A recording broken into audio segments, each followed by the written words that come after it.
Hey everyone, it's Ben Hardy here, and in today's video we're going to be comparing a GMC Sierra 2500 AT4X to a 1500 AT4X to see which is better when it comes to diesel. Should you go for the HD diesel or the half-ton diesel? And I picked out these two trucks because they just look cool, you know, for the video. It makes sense.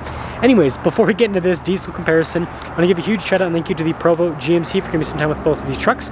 I'll include a link to their website in the description down below. If you have any questions or need any help, just ask for Alec. I'll also include a link to my car buying guide. Let's get into it.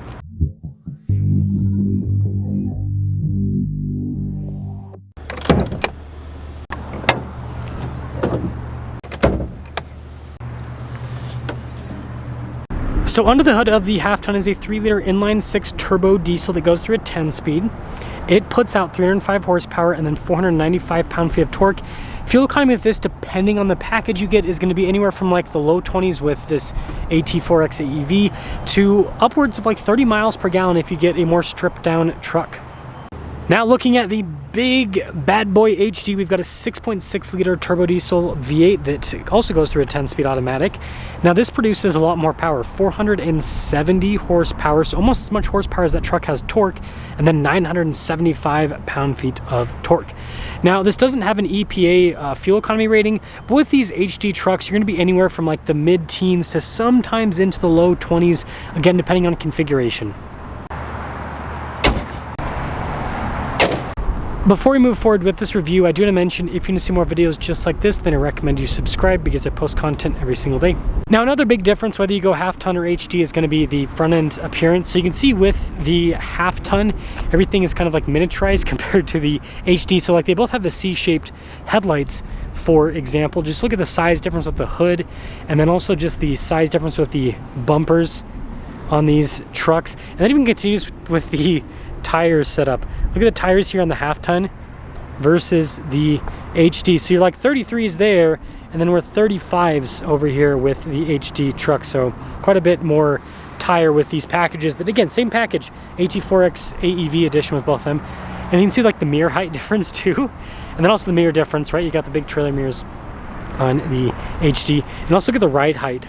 The HD sits quite a bit higher. Now both of these actually have independent front suspension, so whether you go HD or half-ton, you've got the same on that.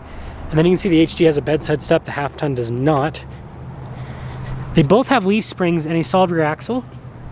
As you can see, the Leafs obviously quite a bit beefier on the HD. Also, they both have multimatic shocks with this particular package. And then funny enough, neither of them have the bumper steps because of the upgraded bumper. Now another difference is going to be the bed size. So with the half-ton, this one's it's not quite 6 feet, but it's over 5.5 feet in length.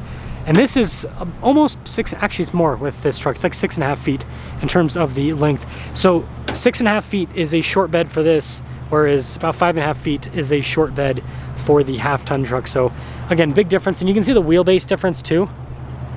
With the two trucks, the HD is quite a bit longer. And so here's your full side profile with the half-ton, and then here's your full side profile with the HD. And now the next important thing is going to be this beautiful, beautiful interior that we have here. No, just kidding. So the HD actually has power side steps. I do want to mention that, which is a nice option. But the payload capacity. So this HD, 2,567 pounds is equipped. And then if we pop down below, our towing capacity is 18,500 pounds. Now, if this truck was a 3,500, didn't have this crazy AT4X package, 20,000 pounds towing, and then payload's gonna be not quite 4,000 pounds, but pretty close. Now, the interiors on both of these are pretty much the same with a lot of the options, including the fact that both of them have four-wheel drive auto, which is really cool because other manufacturers don't offer four-wheel drive auto on their HD trucks. And then I guess a quick AT4X comparison thing, this only has a rear locking differential. Anywho, this leads us over to the half-ton. Like I said, the interior is pretty much the same, but same package truck, 1,036 pounds of payload capacity. So you lose quite a bit when you go half-ton. Even again, 1,500, 2,500, 2,500 has way more payload, and then you lose a lot with towing capacity too. 8,900, or no, sorry, even less than that, 8,500 pounds with this one.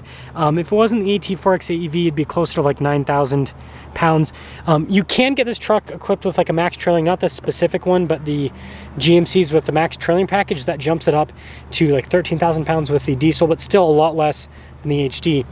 Like I said, you got the 4-wheel drive auto, but you can see everything's like the same, but it's kind of just closer together, I guess. But notice this does have front and rear locking differentials with the AT4X comparison side of things.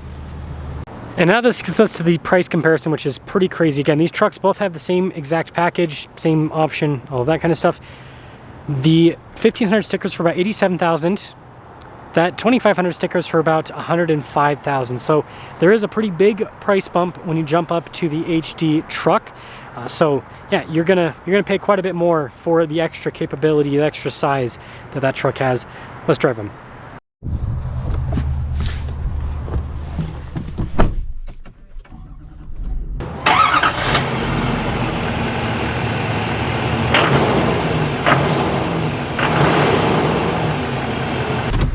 Well, let's start off in the HD first, and then we'll drive the half-ton, and I guess we'll see if I feel like I'm downgrading, right?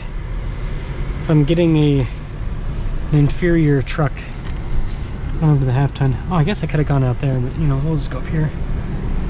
Now I will say, the AT4X AEV edition, either way you go, is such a cool truck. It's just, it's so good looking. It's so good looking. And you know, right now there's no other HD truck from, you know, just an OEM that's like this, because you know there's some trucks with some crazy stuff from aftermarket companies like the Shelby Super Baja, for example, but in terms of just straight from the factory, nothing is quite like this, with the size of, and yeah, the Tremor has tires that are this big, but just the size of tires plus the bumpers plus just the overall stance and looks, and the shocks. These shocks just destroy the Ford Tremor shocks. But yeah, I mean, this feels like I'm driving a big old diesel truck, and it's got power, tons of power. It'd be interesting to see the low-end torque difference, like the feel, because although this does have quite a bit more power than the half-ton, it's also a much bigger vehicle, weighs a lot more. So that extra power has to move more mass. I do love this suspension. They did soften the suspension with both of these trucks for this off-road package, right, to make them more comfortable off-road. That's why they have less payload, but it works. What I will say though is that the payload in the 1500, yeah, you do have to concede some stuff with that if you're going to be doing towing, but this, you know, still has more payload than a Ram. I'll just leave it at that. Still has more payload than a Ram.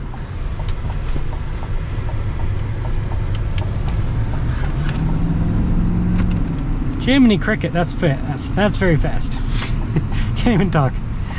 So overall, this truck looks great.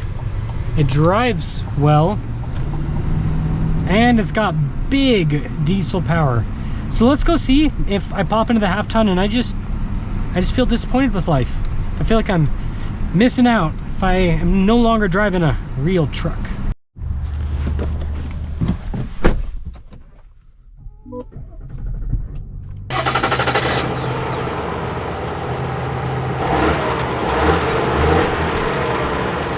Well, time to set off in the half-ton.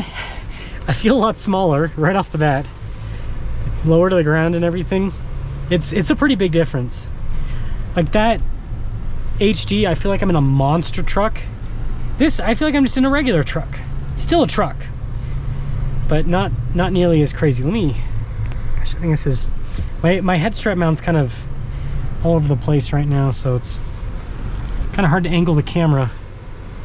Let's hope the video's not super sideways. It's happened before. You know, not the best at my job, but I try. Okay, I feel the torque difference right off the bat. It's pretty substantial. It's not, this isn't slow, but it doesn't have that same punch that the big diesel has. Let's keep going and see if, I mean, it seems like it gets up and moves just as quickly. So it seems like, yeah, it gets out of its own way just as well. But yeah, it just doesn't, I don't feel as crazy. Like the difference, let's think of a good analogy here. The difference is like a power lifter versus a strong man. You know, a power lifter, like they're strong dudes, right? They can lift quite a bit of weight. But like, you look at those strongman guys, like a power lifter, like could be like 180 pounds, lifting like 600 pounds, and you're like, oh, that's a strong dude. And then you have a strong man, and they're like 400 pounds, and they're lifting like 1,000+ pounds, and you're like, that's a strong dude. That's kind of the difference between the trucks. It's like this is solid power. It feels great, but that diesel is just it's a much bigger beast, and it's a more powerful beast. So maybe this pound for pound, right, just like a power lifter, pound for pound is just as good, if not better. But you know, there's no replacement for raw power, as they say. So in conclusion, I liked driving that bigger truck a little bit more, if I'm being honest, but I like this size way more for daily driving. The fuel economy is going to be better with this, and it's less money. There's a lot of stuff you could do with $18,000 that you'd save between these two trucks. So with the financial savings, the better fuel economy, I think that this truck makes sense for most people. The diesel, really, you gotta need the payload, you gotta need the towing capacity for that to make sense logically. But I also won't criticize you if you get one because, well, it looks cool and you're driving a monster truck, and you know, sometimes it's more fun to be the strong man, right? Let me know your thoughts.